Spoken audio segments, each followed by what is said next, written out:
It's time for Ask the Expert, your chance to learn something new every day. Let's find out who our expert is today. Well, today on the show, it's Allen Gittelson. He's a professional mentalist, hypnotist, and mind reader known for his interactive and clean entertainment style. Allen Gittelson is performing at Bombay's in Ventura this Saturday night for Enchanted, a fun social night of interactive experiences at a relaxed pace. Allen Gittelson, did I say your last name right?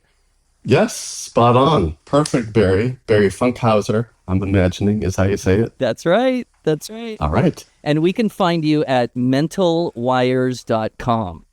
That's right. Like we're all connected with mental wires. Now, do you go by vibrations? I am very close to Dr. Lars Dingman, and his whole routine is all about vibrations and the motion of the earth. So is it similar, or how does that work for you? Well, I believe that we're all connected and we're all reading each other and being read by each other all the time. Like that's a thing that we do in our natural lives, and that we're like connected with mental wires. Like that is what came from like a long time ago, before I was even doing or aware of what like mentalism was. That my cousin and I, we would like complete each other's sentences, and it was as if we were connected with mental wires. So I can tell you a little bit of a story of where like my interest comes from, because that's really kind of ties it all together, if that works for you. Yes, please. Yeah. So when I was a kid, I heard stories from my mom about the psychic connection between my great-grandmother and my grandfather. So he was a long-haul truck driver, and the family lived in Cleveland, and he would be gone for months at a time, and they didn't know where he was or when he was coming back. You know, this is long, pre-cell phones. Even a long-distance call would be atrociously expensive. And his mother, my great-grandmother, a little old lady from Belarus, would call the house and say, "Put Sammy on the phone. I want to talk to Sammy." His name was Sam, of course. And they would say, "Well, we don't know where he is, and we don't know when he'll come back." She said, No, I want to talk to Sammy. Put Sammy on the phone." And at that moment, he would pull into the driveway in his truck. And of course, she'd then get to talk to him. And I heard this story, and that like this is a thing that would happen regularly. Like this was not an outlier at home. So I really grew to wonder about that. What is that? Is that something? If that is, what is it? Is it some sort of like a telepathic contact? Is it like some sort of a remote viewing, or is it anything? Is this just a legend that I've been told? And I was always interested in those sorts of phenomena of like communication from one mind to another, even close, but also over like some great distance. So I was always interested in that. And as I grew to research these sorts of things and seek to have this sort of experience myself, because I was really very genuinely curious about it, I found that I became the person who can gift these experiences to people. So that's my connection to all of it. Wow. So you were able to harness the technology, or is it? I don't know if it's called technology, but what is it? Whatever it is, I guess there's no name for it, right? It's just there. There's a lot of things that we're still learning about human beings, about ourselves, and how we and other things are connected in the world.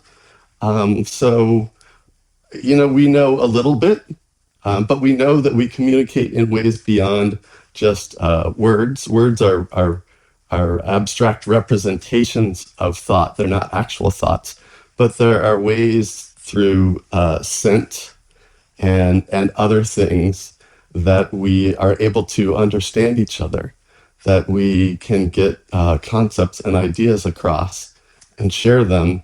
And I don't have exactly a word for it. The best that I have is that we're connected with mental wires, and of course it's wireless. But there are ways we are connected and that we can sync. And there's all sorts of things that we're still discovering and learning about in science, like neuroscience. There's mirror neurons that help to understand another person and mirror what another person is doing. And that goes deeper than just like physical actions to like understand how somebody is feeling. There's a smell of fear, for example, like that's not a made up thing at this point. There is science behind like being able to have that scent of fear, even in humans.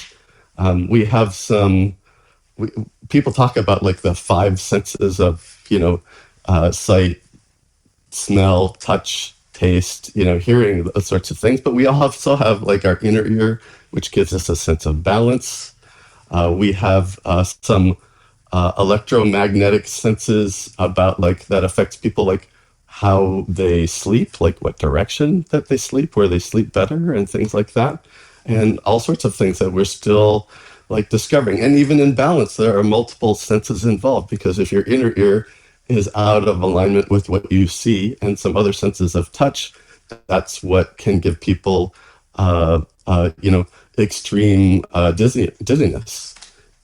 So there's all sorts of senses and how we're connected. We're still exploring that, and I have a fun time presenting that in a fun way where we can all experience that and explore that together. We're speaking with Allen Gittelson, our wired mentalist today on the show. And if you've got a question, man, I think you can ask him in person at Enchanted Saturday night at Bombay's in Ventura. Now, Allen, you've had a lot of practice with the one-on-one situation at Magic Castle. A lot of us have been there. You have to have a special invite to get to the Magic Castle, but a lot of what you do is probably mastered inside those walls. Is that right? Well, the Magic Castle, and I'm a member of the Magic Castle, which, like you said, is a private club in Hollywood. Only members and guests of members can go to. And as a performing member, as what they call a magician member, rather than associate member, which is people who are interested in magic, I'm able to do impromptu performances there. And that is definitely one of the places where I have polished what I do, because I can't, as much as I can stand here and read my own thoughts, to actually work with other people and read their thoughts is more entertaining, and have them read me as well. So that is a thing that has to be, by its very nature, has to be done through experience and polishing and learning over a long period of time with many different people. Yeah, so that's definitely one of the places that has been my playground. I call it, that's my gym. That's where I do my workout, my mental workout. And we can see a lot of your work at mentalwires.com. There's some video of you doing what you do. And I'm not sure the legalities on what we can and can't do on FM radio, because people are behind the wheel driving. But there's some things we could do. Can you do something for us and show off a little bit? Sure, I could do a few things. Let's try this, because I don't think that people have like the real time can call right now, but maybe they can. So how about we'll start off, I'm going to send some thoughts to your viewers, and then we'll do some things that people can actually experience if we have time for that. Like that they can like physically experience and like visually experience, even though it's radio. So if you're listening, first of all, if you're driving or operating heavy machinery, please, make your priorities appropriate. Keep on those activities. I don't want you to get distracted from that. You're responsible for all of that. We trust you. But you can do this while you're looking and paying attention as well. So clear your mind. I'm going to send you 3 thoughts. Don't try to guess them or anything just yet, but just clear your mind, and I'll give you some hints. And you can do this too, Barry. I've got the 3 things in mind. So think of a color, a flower, and a piece of furniture. A color, a flower, and a piece of furniture. The first ones that come into your mind. Have you got one, Barry? Because you're the person who I can Yes, I've got interact with right now. So I was sending, and don't respond yet, I was sending the color red, a rose, and a chair. Now, I'm sure that most people who are listening got at least one of those right. And if you are even if you got one right, that would be great to call in and let Barry know.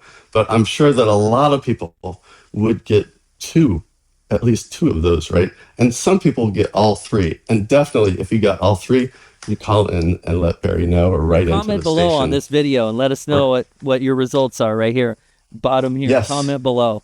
Yes, absolutely. I got to two of them.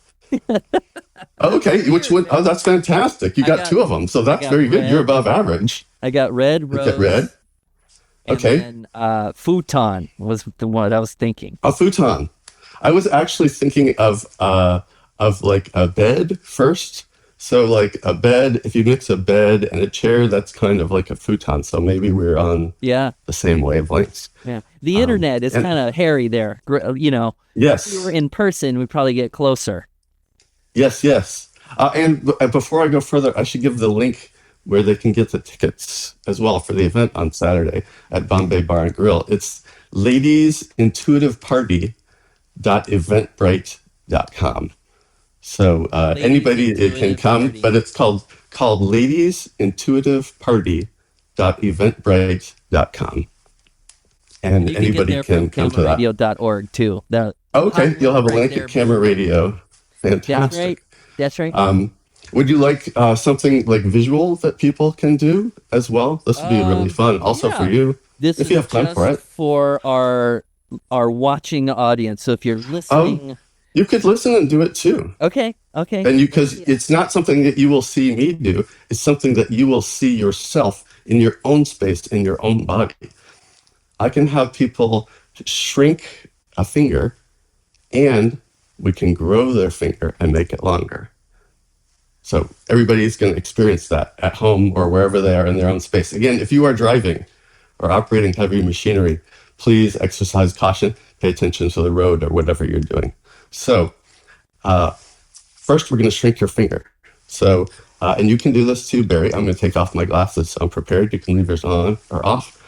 So what you're going to do, and I'll describe this in great detail so that people, if they're just listening and they can't see, that they can also do this. And this illustrates how, like I said, our perceptual systems are not really accurate. People think that like, oh, what I see and how I take it in, that's exactly what happens. That's like the movie that I experience of my life. That's not really true, because things are not really accurate in how they go in. And this is an example of that. So first of all, when you look around and you see something, I'm going to tell you something that you edit out of everything you see in your mind. And that is, no matter what you're looking at, your nose is in the picture. But we edit that out.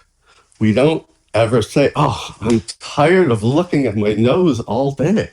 But it's right there. It's right there in the picture. In my case, very much more dramatically so than most.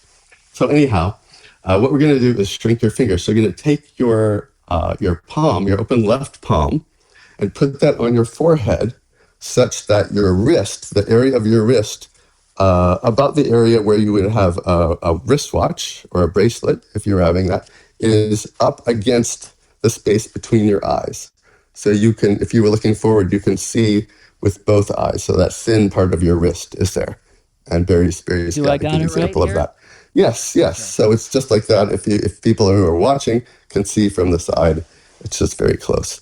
Then we're going to take, let's say we take this middle finger here, and we're going to place it on the right part of the left wrist. So our right middle finger, put that on the left, on our left wrist, on the right side of it, right where over our right eye. And we can see that that finger is right up against the wrist. It's on the outside of the wrist, the part that's away from us. And we're going to start slowly pushing that finger against the wrist. And we'll see, it looks like it sort of disappears. And then, if you keep going slowly, eventually a little nub will come out the other side. And if you just move that from side to side, you will see just like a little nub of a finger. It's like your finger has shrunk. Do you see that, Barry? I see that, yeah. Mm-hmm. It's bizarre and amazing, isn't it? Yeah. It's very strange. Like your finger has completely shrunk. And then if you slowly reverse that direction and pull it out slowly, it looks like your finger is being pulled out of nothingness and just Whoa! coming back. Wow! Isn't that wild? Now that messed me up a little bit. That's very interesting. So the field of view is in play there. Mm-hmm. Yes, it's very strange. If you were to do that at a distance, it will look like what you normally experience it as. But because your vision is not the same, let's say close up, because of how your mind pieces things together, because our eyes are separated, we have this stereo vision and things like that. It's put together in a different way in our mind. And when you were doing that, you weren't, again, seeing your nose at all because your attention was on something else. You just edit that out. Now, would you like me to be able to grow your finger back out? Sure. Yeah, let's do it. So, this is a really fun one. So, basically, we're going to take your right and left hands, and you're going to put them out in front of you so that the bracelets, they call these the bracelets in like palm reading, they're like right there just beyond the edge of your palm. They look like little lines that run from left to right on just below our palms. And we're going to put that so our bracelets are lined up. So like our hands are out together, the left and the right side of our left palm and the left side of our right palm are together, and those bracelets are aligned, right? And then we will roll those hands together, sort of like we are palm to palm and finger to finger, and raise those up. So it's almost like a prayer position. And as a performer, I'm going to make a little prayer right now, but I pray that this works. And what you will see, Barry, and your listeners and viewers, is that if you look at let's do the middle finger, because we're working with the middle finger. One of the middle fingers will be a little bit shorter than the other. In my case, it's the one on my right. It's my right. And how about yours? You can look at yours. Yep, it's my right also, I think. Is your right as well? Okay. We're connected with mental wires, and a little prayer here. So remember that is the right one that was a little bit shorter here. And go ahead and put your left hand down, and you're going to gaze into your right palm, or for whoever's listening, the palm of the hand that had the middle finger that was the shortest, okay? And gaze into your palm. Gaze into your own palm and see like a bright light. And if you don't feel that you can see it, imagine what that would be like. Act as if you can see a bright light, and you may be able to see that bright light emanate from the center of your palm, and feel the calm and empowerment that brings to you, to know that you can grow with all the things that you know and that you've experienced from your life. And you can feel that swelling up in your body, and feel that brightness and that empoweredness, and the growth through your experience and knowledge, that you can get better every day as we go through life, right? And that is actually growing you as a person. And now what we're going to find, Barry, do you see that? Do you see that light? Yeah. Okay. Right. So now take your hands together and line them up like we did before. Outstretch our palms and line up the bracelets together. And then fold the palms together, palm to palm, finger to finger, and then bring them up.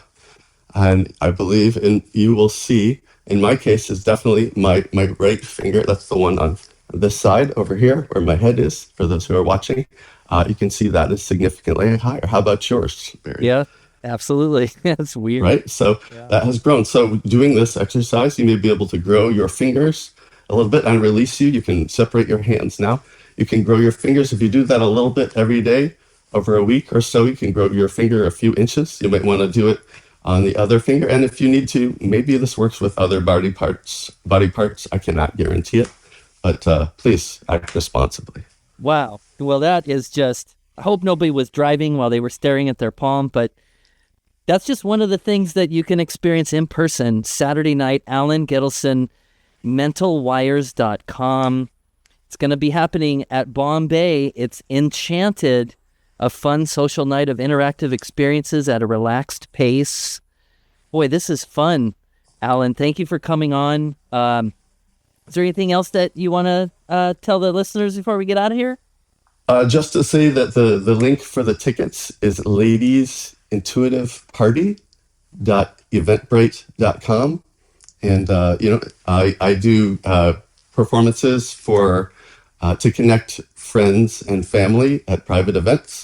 So you can always find me at mentalwires.com, like you said. Thank you so much for having me on, Barry. I had a good time. And I'm loving that Frank Zappa poster behind you as well. I feel very connected to you now. Without the wires, there has to be wires somewhere. One more question. Have you seen Pluribus on Apple TV? And what do you think Carol's going to do? I have seen Pluribus on Apple TV, and I am fascinated by this show. And the world of Pluribus, somebody was asking me recently, a friend, Vanessa, was asking me, because we've also both watched Severance. So this is like, which one is more freaking you out, Severance or Pluribus? And I definitely found Severance, because Severance is this thing that in my view of the world doesn't kind of exist. And Pluribus, strangely for me, it's in some ways related to more of how I see the world normally anyway. That's like my view, that we're all connected, that we all have the ability to read and be read by each other and to understand each other to some degree. It is an extreme in the show without like words. And also I'll share an extra note is that one of the things that I found interesting in the last episode that has been released so far, in episode 9, in the house, I don't think I'm doing a spoiler or anything, but in the house that is next door to Carol, the protagonist of the show, she goes in there, and as she's going in there, she's explaining to the person she's bringing in that, this house was formerly owned by a family. I think their last name was Wilson. And when you walk, I heard that, and then I almost immediately saw a poster on the wall. There's a Thurston, the magician, poster on the wall. And okay, Wilson and one magic poster. And then a little bit later, there is an Alexander, the man who knows poster in another area of the house. Now, why am I mentioning that? In the world of the mystery arts, including magic, the Wilson family, as in Mark and Nani Wilson, are big in the world of magic. And in fact, they were some of the earliest people to do magic on television. They had a national television show, the Mark Wilson Show. And I'm friends with Nani Wilson and their son, Greg Wilson. Mark passed several years ago. And I saw that stuff and I was like, oh my gosh, surely Greg has to know about this. And I just recently texted him with a couple pictures of those things, those 3 things that I mentioned, the family name and the 2 posters. And I said, hey, Greg, I assume you know about this and you see this. This has got to be a reference to your family. And he's like, what? Are you kidding? I watched the show and I didn't even notice that. And it's like, maybe I went to the bathroom during that part. I have to watch it again. I have the Mark Wilson Course in Magic as an old book from decades ago, as something that I learned some early some magic, because I'm mostly interested in the psychology and stuff. But yeah, so that's very interesting. So I find the world, a lot of the things about the world, of course, there's some discomforting things, but I find that world like very natural. That's the world that I exist in my performing world, because we're all connected. We are all connected, and I hope everyone gets to see you Saturday night. Allen Gittelson. You can find more information at mentalwires.com. Buy links to buy tickets for Enchanted at camaradio.org. There's a quick link there for you. And, that's right. Allen, thank you so much for coming on. Thank you so much for having me on, Barry. It's been a delight, and I love it. Well, I look forward to seeing you there, too.